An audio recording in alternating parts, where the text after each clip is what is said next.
प्यार होता आज बेकार होता। असही एगो पटना के इको पार्क में लड़का तू अभी खातिर लड़के में हमर संगति है। हां तू तो अभी लड़के बैठ। हां जी छोटी छोटी पटना के इको पार्क में लड़का इंतजार करता हूं ओकर प्रेमी के मिले के टाइम चल रहा है ना आई लगले जो गड़बड़ जाए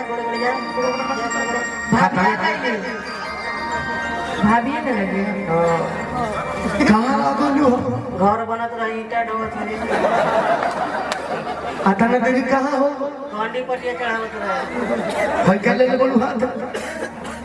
ई कौन कार्ड है पर कुछ लिखल लिखे उलट के हां शुभ विवाह। अच्छा तारा भाई के बियाह बा तब कहीं कर माई के बियाह के कर बियाह के कर बियाह एक और के कर बियाह एक और माई के मौसी के लगी के बहन बेटी के कर बियाह तू बियाह कर सीधे सीधे गौले कॉल में तू बियाह कर हमारे बारे में ना सोचलू ना सोचली आ तार नाम का हो पूनम पूनम माजो के पीछे 5 मिनट सुनो एक कार्ड पर नाम लिखवा दे बा एक और पूनम संग हां जीतन राम मांझी हाथ ना गिर गइले या गइले हाथ ना गिर गइले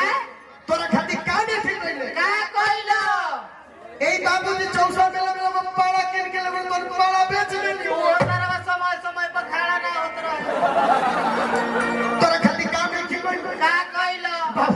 बाबूजी 4 काठा खेत में तो खेत में का कोई वो नहर के जोर तो रहे बाढ़े होत रहे तो सब डूब जात रहे का ना कोई तोरा खातिर का कइलो बाबूजी को गाड़ी ली तो गाड़ी बेच ले वो तो कबाड़ी हो गए 15 साल से पहले पर होत का ना कोई तोरा खातिर का कइलो का ना कोई तोरा खातिर तोरा खातिर का ना कइलो का ना कोई तोरे चलते अपन बाबूजी के लगा उल्टा बेच देलो वो पर चढ़ावा वो बिना फीता के रात चलत रह घर कोरोना सरक ले चल जाता अनुपमा हे ने प्रेमी दू तरीका के होला कवन एगो मर्द प्रेमी होला हां तो कह के जा करे ना रहो जा करे तो जो ना रहो ना रहू ना रहो क्या हो जा हम तारा बना तक हां हमरा भी गोली बंदूक काल हम गरीब आदमी बानी हमरा भी लाठी पर लौरे पमुआ दे अमानियो के टिटी वाले बंदूक से जहां तहां दाग दिए ए बाबा हां लेकिन जौन मौका हवा होला सब हां वो सुखवा प्यार कौन से की जा करू जय बैठना दोनों तन का गुणवा दबा दे दोनों गोड़ा दबा दे दोनों तन का गुणवा दबा दे तो जई है दोनों दबा दे दोनों तन का गुणवा दबा दे तो जई है वो अंगूरिया पड़का दी दोनों तन का अंगूरी पड़का दे तो जई है दोनों ढीलिया हेल दी दोनों तन ढील हेल दी तो चल जई है आवन माथवा गुदी आवन माथवा गोदी में जई है बोल आवन एथिया मामा अनुपमा इसके बाद अगला लाइन गाएगी भीखर बैठा जी भीखर बैठा जी हां बेटा अपन स्किल लगाइए भीखर बैठा जी ठीक है ना है बस ए हमरा हिंदी और बंगा बोले हो एक लगा वाला भले कौन सा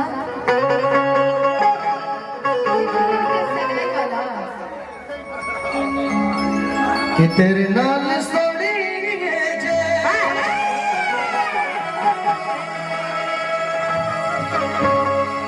दगा में कबाब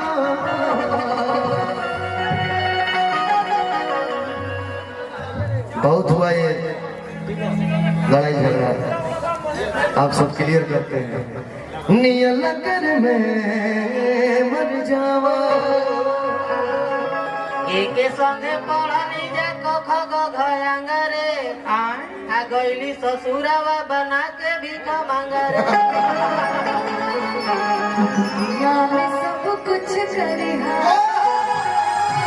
बतिया कहीं प्यार के करो से न करिहा कि प्यार के करो से न करिहा जिंदगी में सब कुछ दिया दिल ना दिहा प्यार करो से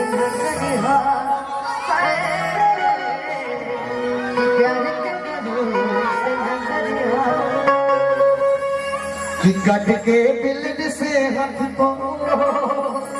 तू पागल हो तू पागल हो हाँ ए ब्याह ये घरी प्यार नहीं के होत पार होता जान तड़ काहे पहले रहे वर्तमान काल भूतकाल भविष्य काल हाँ अब हो गई miss call dial call receive call पगली अगले कि कट के बिल्ड से हाथ को अरे नाम लिखल बानी 61 62 मारो बड़ी बड़ी कि तू ही हो जान हम हर जान लिखल बानी हमार जान तू ही हो हम जान ये लिखे भले जान लिखे परान लिखे कुछ भी लिखे लेकिन जब से मेरी जिंदगी में आए हैं तब से एक एक मुसीबत है कि कहो तारे बाबूजी न रहे हम घर में जान मेरे और हरिया बेला दिन भर में आई हो गई कंगाल हम दबान के